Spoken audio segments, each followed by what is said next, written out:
let's say there are four kinds of reactions to Jesus doing these healings. One category of people are those who complain that it's happening. Another category of people are those who are like consumers. Oh, I want to buy a little bit of this. And then there's another group who they've been conned before, and they go to Jesus sort of thinking he's, just another magic guy.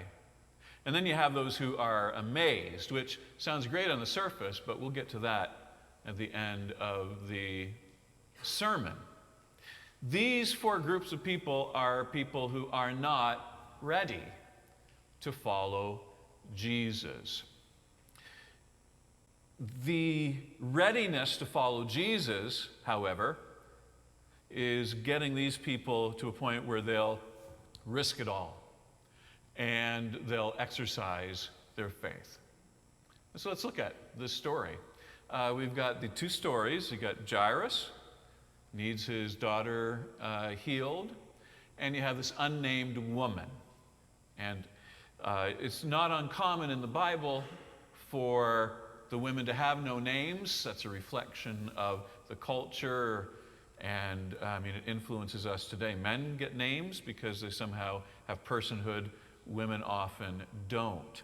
In this case, there's the contrast between someone as significant as Jairus and someone who is an outcast in society.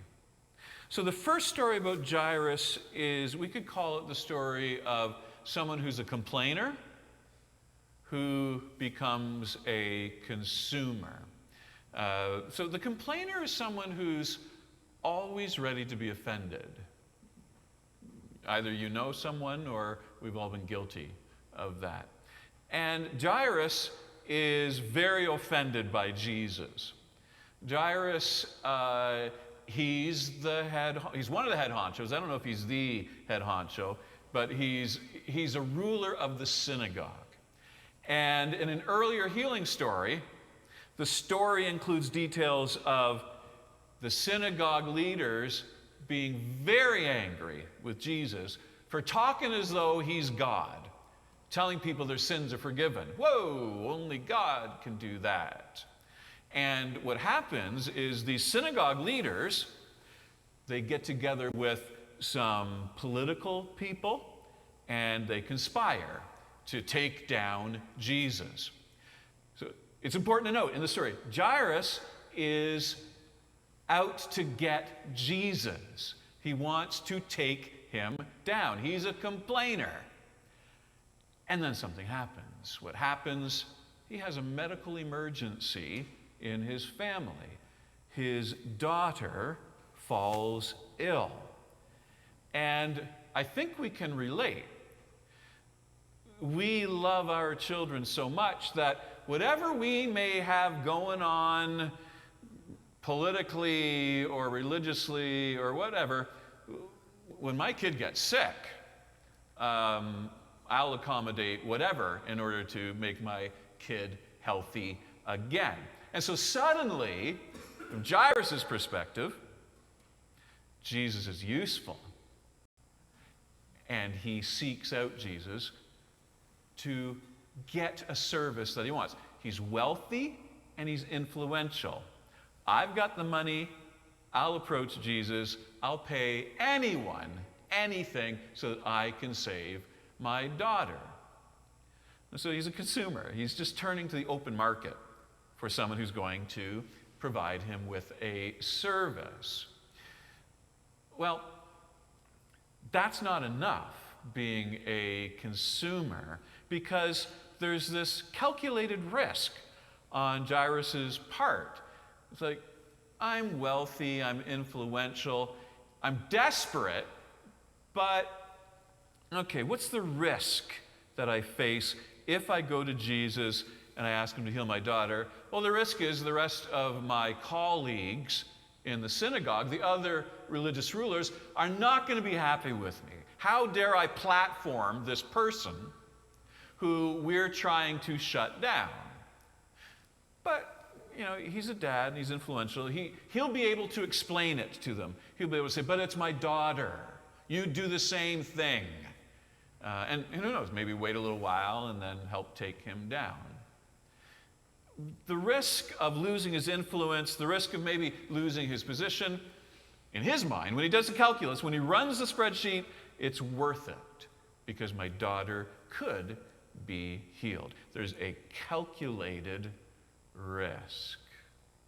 Well, let's take a look at the unnamed woman, who we can say has been on this journey from being a consumer of the healthcare system to being conned along the way. We'll assume some of those things based on what she does and how she interacts with Jesus.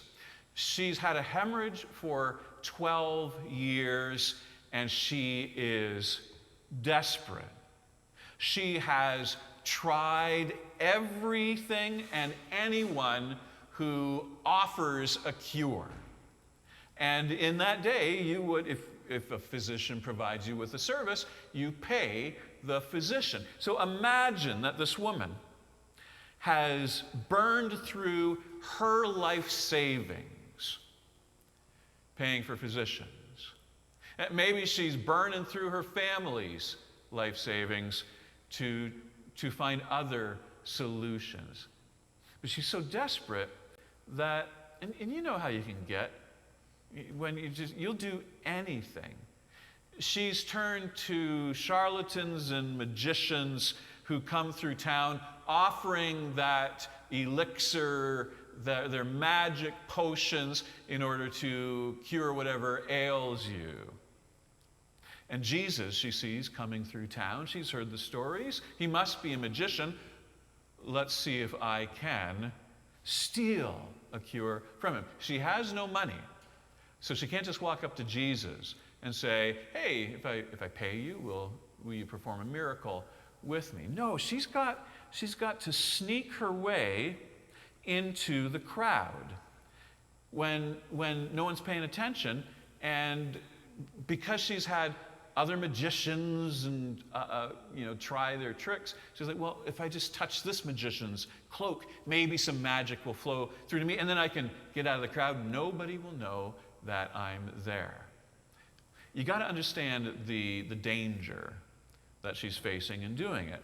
As I mentioned in the setup to the scripture passage, she's ritually impure. If anyone touches her, they're made unclean also. And there's this ritual you can go through to become ritually purified, but because her discharge is continuous, she can never get there. And so she's not the person who's supposed to be in the crowd, because folk around her, not knowing what's going on with her and touching her unknowingly, brushing up against her, well, then suddenly they're unclean and they've got to go through ritual purification. So it's dangerous for her, because imagine the pushback she'd get if somebody recognized her as that woman in the crowd. There's a risk, but we could call it a calculated risk, because she's always been this way. She's been an outcast for so long, and even though it says that the crowd pressed in on Jesus, like they're shoulder to shoulder, and she's touching other people, in her mind she must be thinking, what do I have to lose? What if someone gets angry? What if the crowd turns angry, a vigilante? What's the worst they can do to me that hasn't already happened to me? What are they going to do? Outcast me? Beat me up again? Ignore me? It's a calculated risk. She has nothing to lose in trying this. To follow Jesus, calculated risk has to give way to faith. And that's what happens in each of these stories. Let's go back to Jairus. He gets news while he's walking with Jesus that his daughter has now died. Let's just pause for a moment and think about it.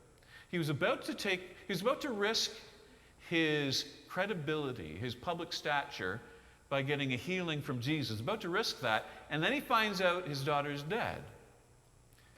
He doesn't need Jesus anymore. He doesn't need Jesus to come and do a healing. There's no benefit anymore. He can just turn around and go back to his house and grieve and not have to also lose, in addition to his child, his esteem in society. But that's not what happens. He continues to follow Jesus, and he even lets Jesus in his house. And then he even lets Jesus boss around all of his family and friends. Jesus comes in and says, all of you out. He should be laughing with his friends at Jesus, mocking Jesus, when Jesus says, no, she's not dead, she's just sleeping. But for whatever reason, he's all in. He risks everything on something that's not likely to happen. Well, let's see, maybe he can still heal my child who's deceased. I'm going to pay for this. Like, they're never going to let me back into leadership. Calculated risk is surrendered, and it turns into everything is on the table, and he's fully in. And he could lose everything. And that's a picture for us of what faith is. Because these stories, remember, about not just who is Jesus, but who are we. Faith for us is that point where you're ready, and following Jesus means just giving up everything and trusting. Let's take a look at the unnamed woman. She touches the cloak and she feels the healing in her body. She can just run away now. She got what she came for. She's healed. Now let's get out of here before any of the people in the crowd see me, because they won't know that she's healed. And even though she is healed right now, she's still a risk to them. So get out of there. But she doesn't. Jesus says, who touched me? And she comes forward and says, it was me. And now she's doubled down on what she has to lose. She has no money. For all she knows, Jesus is saying, who touched me, pay up, like the other con men that she's encountered. She has no money, and they're occupied by Rome, and Roman law could allow for her to become a debtor or to be in some kind of debt of bondage. She's free, she's healed, and yet she subjects herself to this potential outcome. She comes in fear and trembling before Jesus in the same way you do before God, and she risks everything. The calculated risk gave way to faith. Jesus says to her, daughter, your faith has made you well. Go in peace and be healed. She's free. And Jesus paints a picture for us of what faith is. Faith is you put it all on the line, and now you're free to follow me in ways that you wouldn't have been able to before. So wrapping up, we've talked about the complainers, the consumers, the conned, but we haven't talked about the amazed.